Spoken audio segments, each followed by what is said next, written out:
warahmatullahi wabarakatuh. Waalaikumsalam warahmatullahi wabarakatuh. Alhamdulillah alladzi an'amana bi ni'matil iman wal islam. Alhamdulillah alladzi bi ni'matihi tatimmus shalihat. Asyhadu an la ilaha illallah wa asyhadu anna Muhammadan 'abduhu wa rasuluh.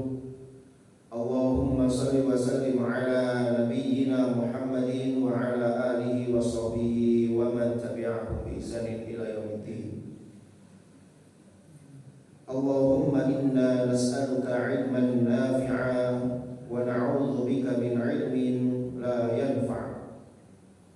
Allahumma inna nas'aluka khaira ma fi hadhihi al-lailah wa khaira ma ba'daha wa na'udzu bika min syarri ma fi hadhihi al-lailah wa syarri ma ba'daha. Allahumma arhamna bil Qur'an waj'alhu lana imaman wa nuran wa hudan wa rahmah. Allahumma arzuqna tilawatahu ana al-lail wa atrafan nahar. Bapak Ibu jamaah Masjid Darussalam yang dirahmati Allah Subhanahu wa taala. Alhamdulillah kita masih diberikan nikmat oleh Allah dapat melaksanakan serangkaian amal ibadah. Mudah-mudahan seluruh aktivitas ibadah kita senantiasa diterima oleh Allah Subhanahu wa taala. Shalawat beriring salam kita aturkan kepada junjungan kita, uswah kita, suri tauladan terbaik kita, Nabi Muhammad sallallahu alaihi wasallam, keluarga dan seluruh sahabat-sahabatnya. Bapak Ibu hadirin yang dirahmati Allah, mari kita lanjutkan pembahasan tafsir Al-Muyassar kita di surat Al-Baqarah di ayat yang ke-151. Surat Al-Baqarah ayat ke-151. Seperti biasa kita baca ayatnya terlebih dahulu, baru kemudian kita terjemahkan dan kemudian kita bacakan tafsirnya. A'udzu billahi minasy syaithanir rajim.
ista'inu bis sabri was salah.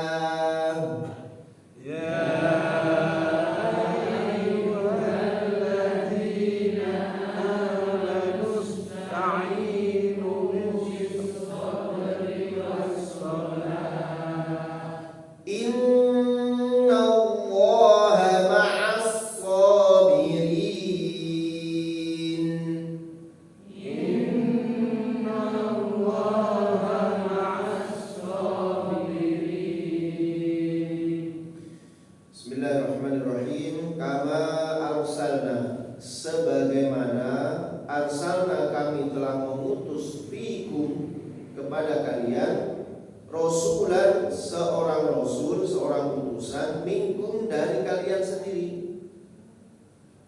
Yatlu alaikum, dia membacakan kepada kalian ayatina, ayat-ayat kami. Wa yuzakkikum, dan mensucikan kalian. Wa yu'allimukumul kitaba, dan mengajarkan kepada kalian Alkitab, yakni Al-Quran. Wal hikmata, dan al-hikmah, maksudnya di sini adalah sunnah. Wa yu'allimukum, dan mengajarkan kepada kalian ma lam takunu ta'lamun, apa yang kalian tidak mengetahuinya.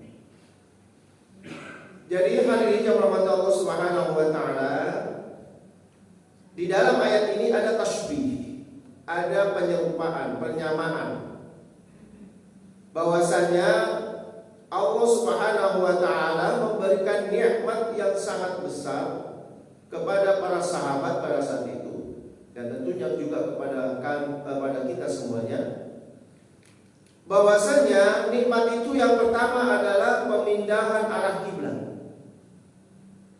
Jadi menghadapkan kiblat kita yang tadinya ke Baitul Maqdis kemudian berpindah ke arah Ka'bah Baitullah, maka itu merupakan nikmat yang besar. Kata Allah Subhanahu wa taala, sama nikmatnya sebagaimana kami mengutus di antara kalian seorang rasul yang dari golongan kalian sendiri. Jadi diutusnya Nabi Muhammad SAW di tengah-tengah mereka itu sama dengan nikmat bagaimana kiblat itu dipindahkan ke arah Ka'bah Baitullah. Sekarang coba, ini betul-betul kita rasakan hari ini ya rahmatullah. Kalau dulu di zaman para sahabat mungkin tidak terlalu merasakan betapa nikmatnya dipindahkan arah kiblat itu dari Baitul Maqdis kemudian ke Baitullah.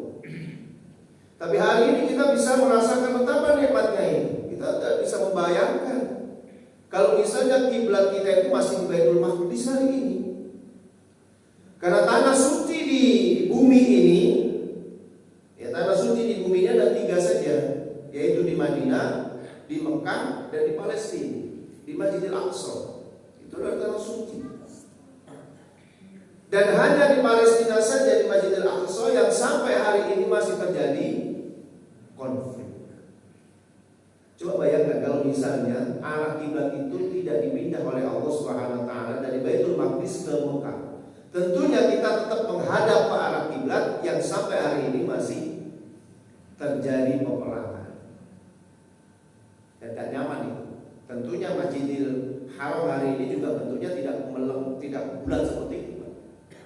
Bulat dipakai bulat itu karena arah kiblatnya sama semuanya menghadap ke arah Ka'bah.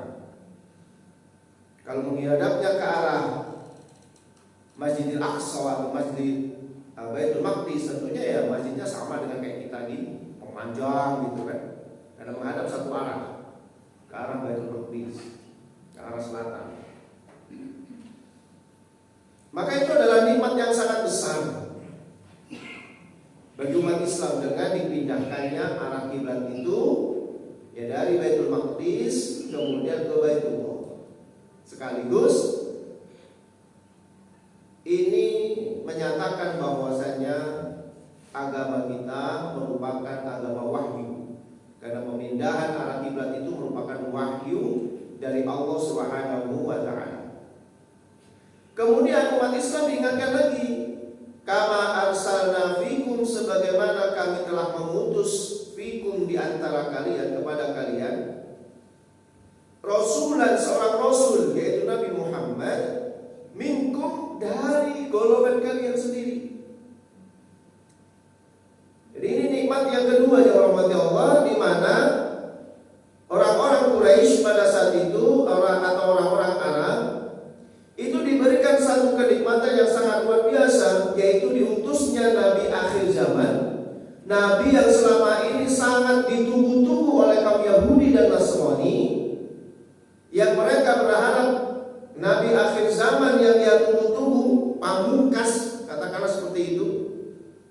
Mereka berharap turun dari golongan mereka di Bani Israel. Ternyata oleh Allah Subhanahu wa taala diturunkan di Mekah, golongan atau bangsanya bangsa Arab. Dan itu merupakan nikmat yang sangat luar biasa. Selama ini mereka tidak bertemu dengan Nabi, artinya golongan Nabi itu semuanya dari keturunan Nabi Ishak, kemudian kepada Nabi Yakub dan seterusnya, Bani Israel.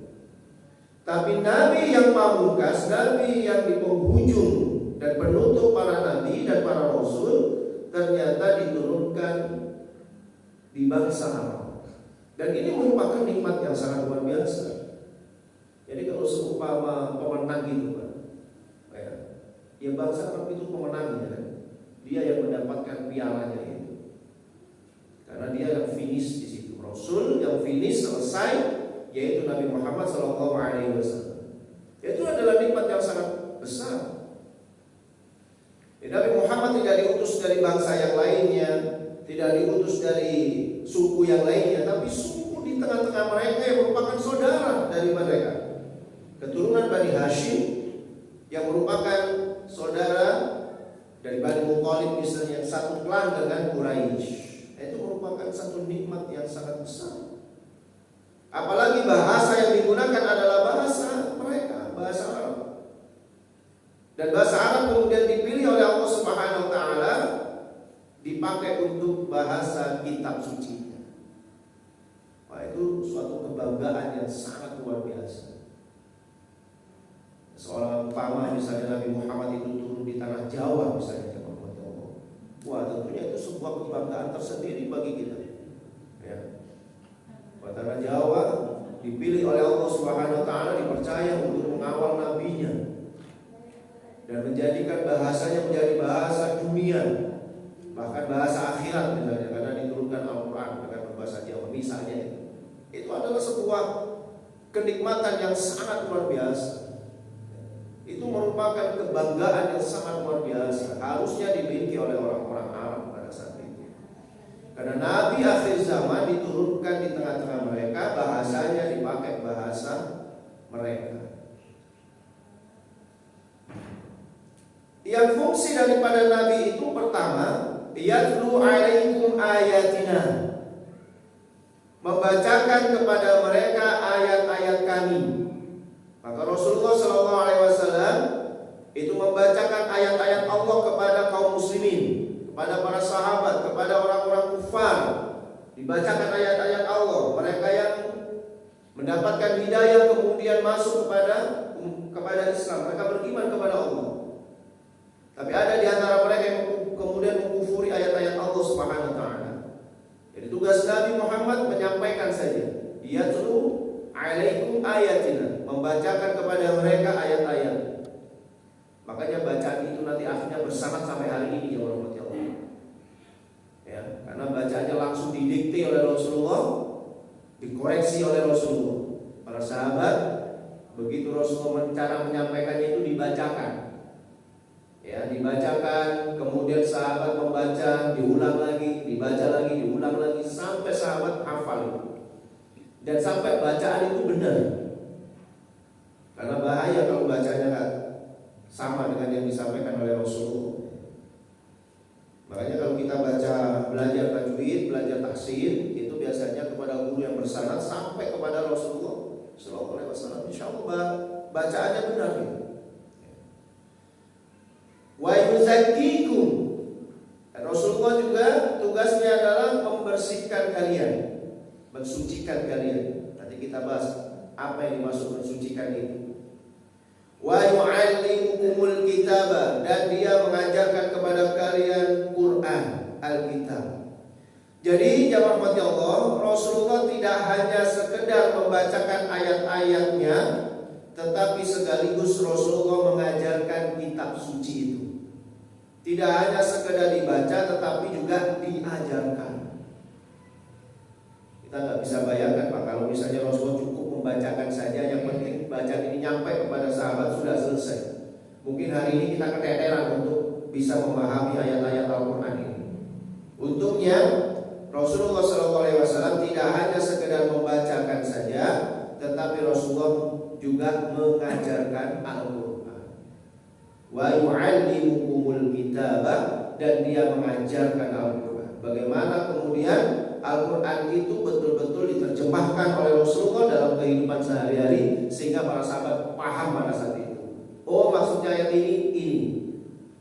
Apalagi Al-Quran itu turun kepada mereka, ya, di antara tata cara turunnya Al-Quran itu ketika menghadapi suatu permasalahan, maka Al-Quran itu turun ayatnya, sehingga mereka akan paham betul, ya, dengan peristiwa itu. Oh, ada peristiwa ini turun ayat ini, berarti yang dimaksud ayat ini menjawab peristiwa yang sedang terjadi. Nah, itu diantara ya turunnya Al-Quran, kaifiyah turunnya Al-Quran seperti itu. Wa yu'allimukumul kitab, dan dia mengajarkan Alkitab, wal hikmata, dan hikmah. Ada yang menafsirkan hikmah ini adalah hikmah daripada Al-Quran. Jadi Al-Quran ini banyak sekali hikmah-hikmah di dalamnya, ya Allah. Ada yang menafsirkan wal hikmata, yang dimaksud adalah sunnah, yaitu perilaku, ucapan ataupun keputusan dari Rasulullah SAW. Maka itu disebut sunnah. Wa yu'allimukum, dan mengajarkan kepada kalian ma lam takunu ta'lamun, apa yang kalian tidak memahaminya atau tidak mengetahuinya. Kita baca tafsirnya. Kama an'amana 'alaikum bistiqbalil Ka'bah, sebagaimana kami telah memberikan nikmat kepada kalian dengan menghadapkan kiblat kalian ke arah Ka'bah. Arsalna fikum rasulan, kami mengutus kepada kalian, ya, kami mengutus kepada kalian rasulan, seorang rasul minkum, dari kalian sendiri. Jadi nikmat ini sama, jamaah Allah, berpindahnya kiblat ke arah Ka'bah dan diutusnya Rasulullah SAW. Ini diingatkan oleh Allah Azza wa Jalla. Kami telah memberikan nikmat kepadamu yang sangat besar dengan memindahkan kiblat dari Baitul Maqdis ke Ka'bah. Itu merupakan nikmat yang sungguh agung. Kalau tidak, hari ini bingung kita, jawab Allah, ya. Kita menghadap ke arah kiblat, yang kiblat itu masih terjadi konflik di sana. Makanya dipindahkan oleh Allah Subhanahu wa taala kepada daerah yang aman, yang memang betul-betul dapat doanya Nabi Ibrahim alaihissalam. Wa idh qala Ibrahim rabbi ja'al hadza baladan amina. Itu doanya Nabi Ibrahim. Dan ingatlah ketika Ibrahim berdoa kepada Allah Subhanahu wa taala, rabbi ja'al hadza baladan, ya Allah jadikanlah negeri ini aminan, aman, sentosa. Ya, maka dari dulu Mekah Madinah itu ya aman-aman saja. Dan memang dapat doanya Nabi Ibrahim. Warzuq ahlahu minat thamarati, dan berikanlah rezeki kepada penduduknya berbagai macam buah-buahan.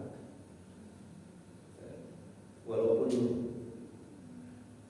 Mekah itu tanahnya tandus, tetapi buah-buahan di sana Masya Allah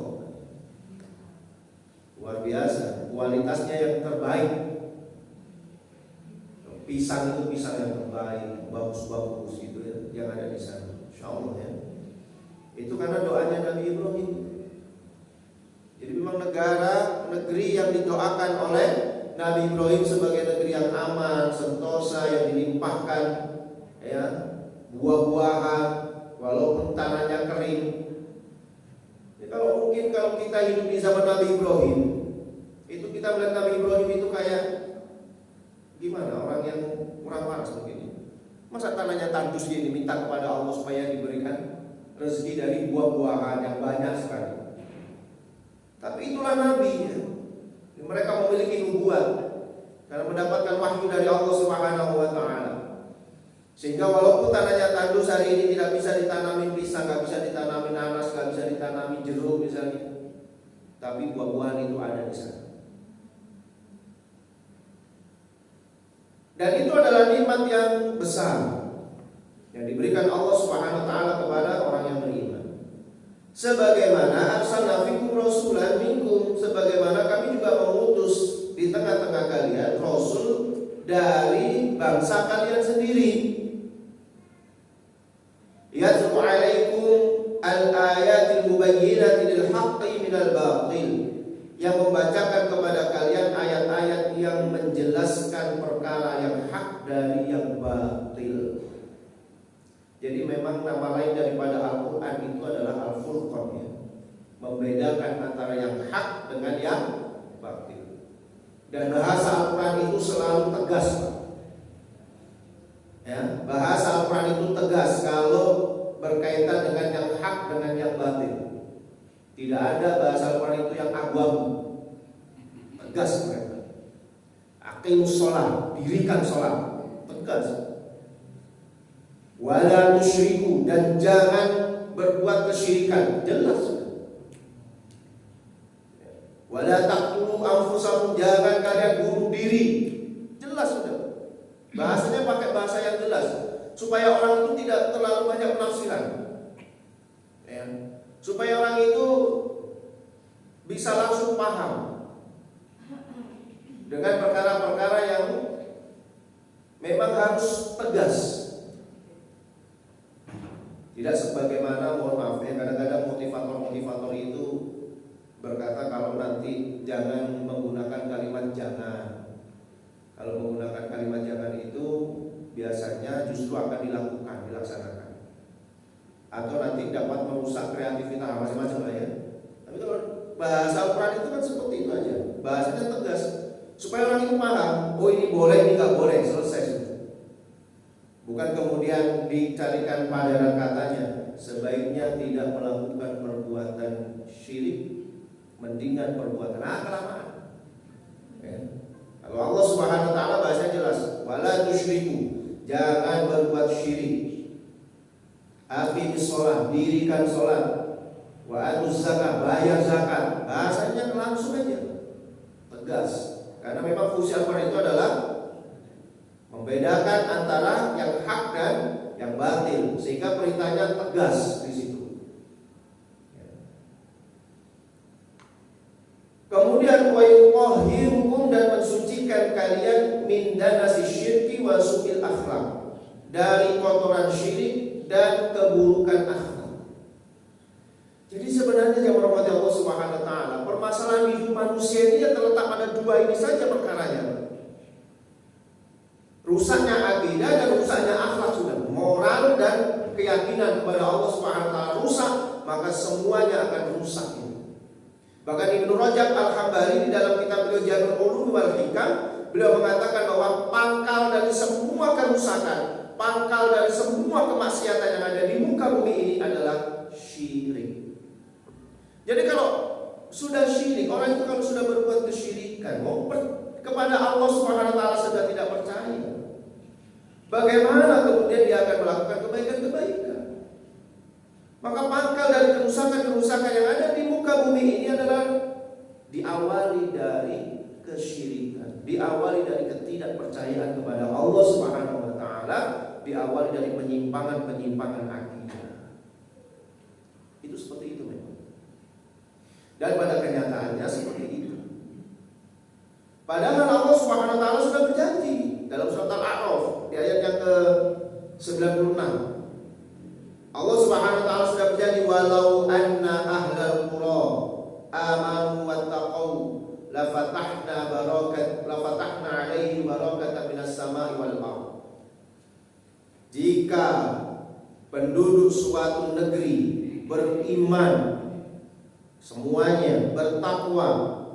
La fatahna, benar-benar kami akan bukakan alaihim kepada mereka barokat, keberkahan-keberkahan, bentuknya jamak plural.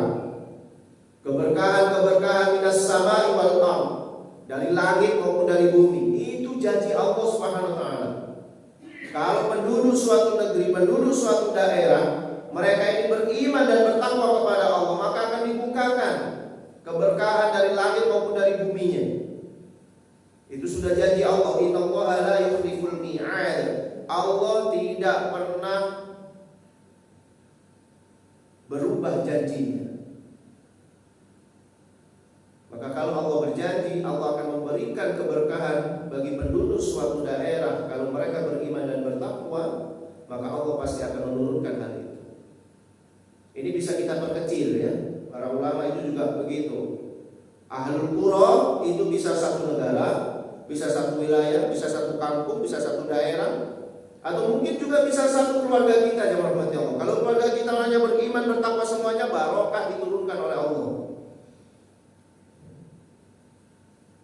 Tetapi walaupun kita ini diberikan kekayaan, misalnya, ketika penduduknya tidak mau beriman kepada Allah, maka akan dibuat sengsara. Kalau orang itu melihat negeri kita ini, masya Allah luar biasa, ya. Negeri kita ini kaya raya, buah-buahan apapun ada di negeri kita ini, pepohonan masya Allah, ya. Oksigen saja terjaga di negeri kita ini. Belum lagi sumber daya alam yang terkandung di dalam perut-perut bumi ini, masya Allah. Seharusnya kalau itu betul-betul bisa dimanfaatkan, wah, kita ini adalah orang yang kaya raya. Negeri kita adalah paling kaya di antara negeri-negeri yang lain. Tapi sayang ya, negeri kita tidak pernah lepas dari penjajahan. Belanda hilang, Jepang masuk. Jepang hilang, nikah masuk, ya, sekutu. Belanda sama Inggris masuk. Belanda sama Inggris hilang, Amerika yang datang menguasai. Freeport dikuasai macam-macam ya. Sampai kebijakan kita juga diatur oleh Amerika. Amerika sudah mulai kehilangan tariknya, Tiongkok masuk Jepang. Selesai. Allah alam kapan betul-betul merdeka. Walaupun kita sudah mengucapkan proklamasi, ya cuma sekedar ucapan saja sebenarnya. Tapi pada hakikatnya tetap saja hukum kita masih menghidup, sistem pendidikan kita juga masih menghidup. Walaupun kita sudah punya dasar negara Pancasila misalnya, tapi sampai hari ini masih didiskusikan ya. Berarti belum ketemu bentuk yang aslinya itu dari Pancasila. Sampai mau dirubah menjadi Asing karu-karuan ini. Seharusnya jemaah rahmat Allah, kita ini luar biasa. Ya mungkin ada yang error ya. Belum sepenuhnya aman wa taqwa tadi loh, belum sepenuhnya beriman dan bertakwa. Adapun orang-orang yang diharapkan beriman dan bertakwa, ternyata juga masih diselipi dengan kesyirikan-kesyirikan. Mungkin secara rububiyah, secara tauhid rububiyah itu bertauhid lah secara rububiyah. Kalau ditanya siapa yang memberi nikmat kamu, Allah pastinya. Siapa yang ngasih hujan, Allah. Siapa yang menciptakan alam semesta ini, Allah. Tapi begitu praktek uluhiyahnya, nah ini masalah ini. Ya. Kalau ditanya semua yang menciptakan Allah, begitu praktek uluhiyahnya, penyembahannya, ya, menyembah kepada Allah tapi juga menyembah kepada yang lainnya. Nah ini masalah. Ya, kalau sudah kesyirikan, itu pangkal dari semua kesalahan-kesalahan. Pangkal dari semua kerusakan itu adalah syirik. Karena mereka tidak merasa diawasi oleh Allah. Ya, mereka tidak merasa dekat dengan Allah dan seterusnya. Mereka korupsi itu karena mereka tidak yakin dengan adanya Allah, tidak yakin dengan adanya siksaan, tidak yakin. Akhirnya terjadilah kerusakan-kerusakan ini. Ini benar apa yang disampaikan oleh para ulama itu. Makanya yang pertama kali menjadi dakwah para nabi itu adalah tentang tauhid, membersihkan kesyirikan-kesyirikan. Mekah pada saat itu adalah satu negara yang tidak dilirik sama sekali oleh Imperium Romawi maupun Imperium Persia. Menjadi negara yang miskin dengan peradaban, terbelakang. Sudahlah, mereka ini berada di atas di tengah-tengah bukit, lengkungan bukit. Ya, mereka terisolasi dari dunia luar dan seterusnya. Tapi begitu Rasulullah SAW menancapkan fondasi-fondasi keimanan itu kepada diri mereka, Imperium Romawi tumbang di tangan mereka. Persia, negara adidaya kedua, itu juga tumbang di tangan umat Islam. Padahal yang tadinya adalah bangsa yang tidak pernah dilihat sama sekali itu oleh bangsa-bangsa yang besar. Tapi begitu keimanan ancapkan kuat oleh Rasulullah, betul-betul disingkirkan itu, dibersihkan semuanya. Jadi peninggalan-peninggalan jahiliyah yang mereka masih percaya dengan berhalanya, mereka masih percaya dengan tatoyur, mereka percaya masih dengan khurafat, disingkirkan semuanya, dibersihkan oleh Rasulullah. Betul-betul tauhid yang kuat mereka ini, salimul akidah yang selamat, baru memperoleh kemenangan. Umat Islam ini mulai lagi kemunduran, ya sudah, karena akidahnya, tauhidnya kecampuran lagi dengan hal yang demikian itu. Akhirnya mundur lagi, karena ya Allah tidak akan menolong umat ini kalau masih bercampur dengan kerak-kerak itu. Tapi hadirin yang dirahmati Allah, kalau kita terlalu keras ini membahas tentang syirik, itu kita dilabeli macam-macam nantinya. Ya, hari ini kalau kita berbicara, makanya sekarang ini kan jarang Pak pengajian-pengajian yang membahas rinci tentang kesyirikan ini. Jarang. Kenapa? Karena khawatir, ya, nanti di label inilah, di label radikal, macam-macam, dikatakan anti terhadap budaya, anti terhadap adat dan seterusnya. Sehingga yang terjadi hari ini kesyirikan semakin merajalela justru. Ya, pengajian yang adanya cuma ya guyon-guyon, kita yang penting bahagia. Ya memang bahagia. Justru dengan tauhid yang benar itu kita bahagia sebenarnya. Ya. Makanya Rasulullah SAW itu tugasnya adalah wayuzaki, membersihkan mereka dari apa? Min danasi syirki, dari kotoran-kotoran kesyirikan, dan juga dari su'il akhlaqi, dari keburukan akhlak. Kuncinya dua ini aja. Di rumah tangga kita ini kalau sudah tidak melakukan kesyirikan dan akhlaknya baik, insya Allah sudah la fatahna alaihi barakat minas sama'i wal ardh, akan dibukakan oleh Allah keberkahan dari langit dan dari bumi. Intinya di sini, jangan sampai ada yang berbuat kesyirikan. Kalau orang itu sudah tidak berlaku syirik, insya Allah ibadahnya akan rutin.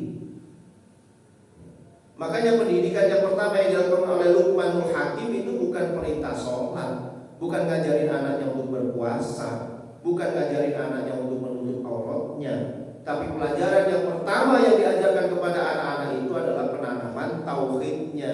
Nanti kalau tauhidnya itu sudah tertanam baik, maka dia secara otomatis akan melaksanakan sholat, mereka akan melaksanakan puasa, mereka akan menutup auratnya dengan sendirinya karena mereka takut kepada Allah. Tapi kalau mereka tidak dikenalkan akidah terlebih dahulu, tapi diperintahkan semacam itu, akhirnya mereka nggak paham. Mereka sholat itu apa, mereka puasa untuk apa, mereka nutup aurat untuk apa. Sehingga mereka sholat kalau ada di hadapan kita, kalau di belakang kita nggak sholat, bisa jadi seperti itu. Atau sholat tapi guyon, karena dia tidak paham di sholat itu buat apa. Celakanya kalau udah besar, karena belum paham di sholat untuk apa, untuk aurat untuk apa, ditinggalkan semuanya ini. Makanya pendidikan yang pertama kali yang dilakukan oleh Luqman itu adalah kekuatan akidahnya. Kalau akidah sudah kuat, maka semuanya itu akan ikut. Makanya Rasulullah dulu perintah pertama kali bukan sholat, bukan zakat, bukan puasa, bukan. Kuatkan akidah dulu, bersihkan semuanya, khurafat, keyakinan kepada berhala, ya tatoyur, macam-macam ya. Ini hari sial, ini apa yang ada di tengah-tengah masyarakat jahiliyah pada saat itu dibersihkan semuanya oleh Rasulullah terlebih dahulu. Ya, baru kemudian mereka rajin melaksanakan ibadahnya dan seterusnya. Kemudian di samping itu wa yu'allimukumul kitab, dan Rasulullah juga mengajarkan Alkitab. Al-Quran ini diajarkan oleh Rasulullah. Ya. Wa sunnah, dan mengajarkan tentang sunnah. Apa yang tidak terdapat di dalam Al-Quran maka disampaikan oleh Rasulullah SAW melalui sunnahnya. Wa ahkam syariah, dan mengajarkan tentang hukum-hukum syariah.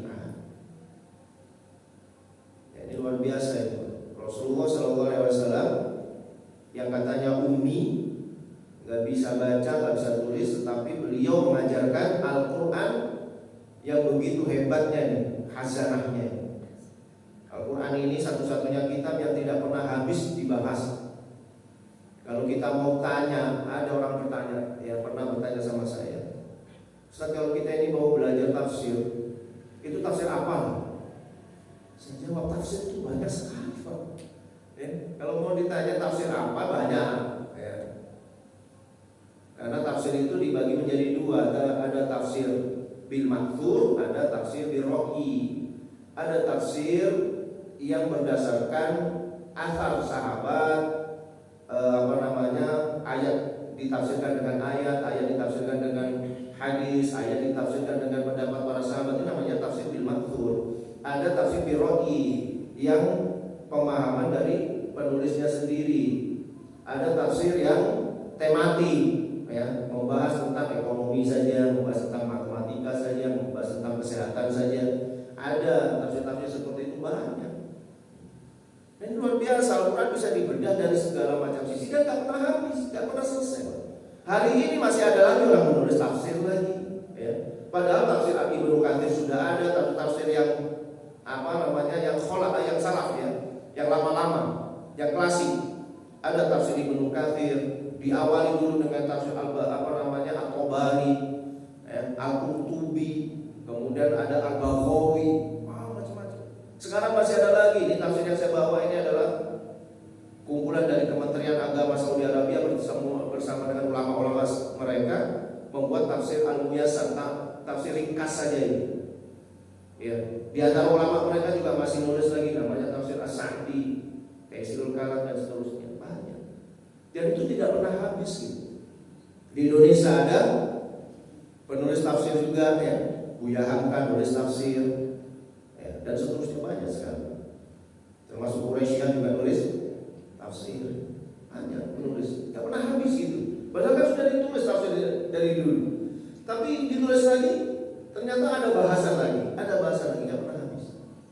Ya. Dan itu Rasulullah SAW mengajarkan itu. Rasulullah juga mengajarkan sunnah dan hukum-hukum syariat. Wa yu'allimukum min akhbaril anbiya, dan mengajarkan kepada kalian tentang berita-berita para nabi. Ini yang masuk kepada wa yu'allimukum ma lam takunu ta'lamun, mengajarkan kepada kalian apa yang kalian tidak ketahui, yaitu mengajarkan tentang berita-berita tentang nabi, ya.